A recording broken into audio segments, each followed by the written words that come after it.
Okay, it is December the 14th. And although that worked great for the beans, it's not working so well for the shallots. And I'll show you why. Look, Shaun, mine are doing the same thing.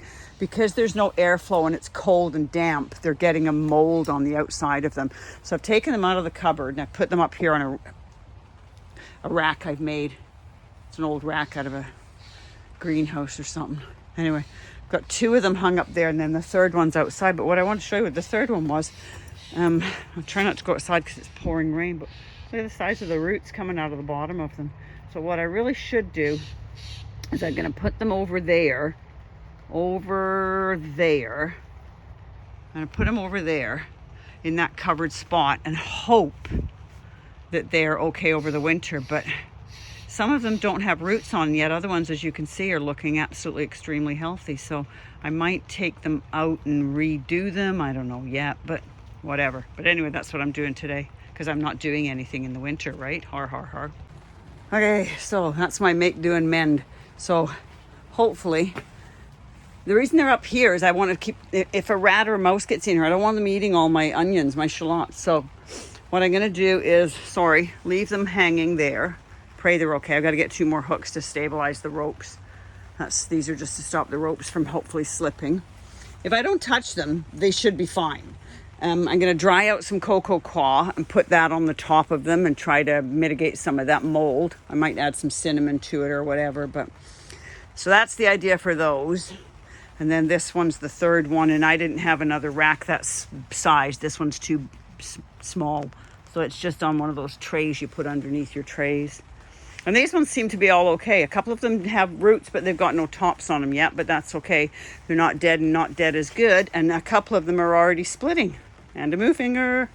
So we should be good. Anyway, the rains are coming. As I said, praying for all of our farmers and the people down in the States, because it is going to be apparently a 100-year flood warning down there. And we've already been through this once, and it's no fun. So we're safe. Thank you. We're safe here. We're on high ground. So anyway, I'm going back in the house now. It's almost supper time. Have a good night. Bye.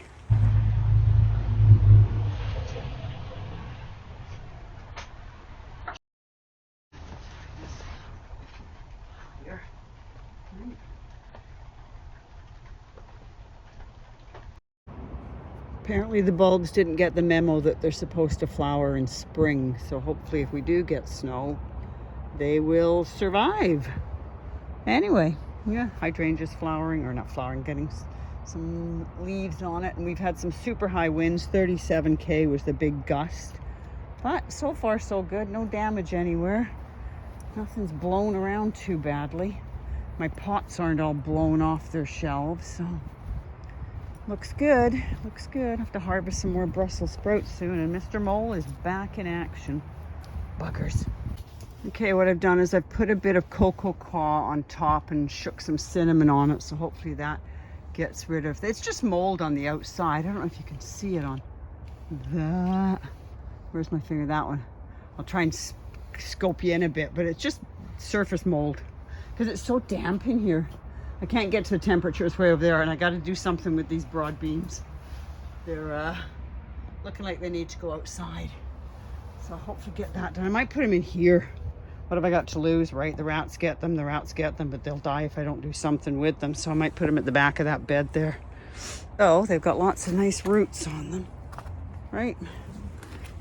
So I'll just put them here, just poke holes with my bulb planter, because if I can get this to come out one hand, it probably won't. It'll probably rip the bloody thing right out, won't it? That one's too soft.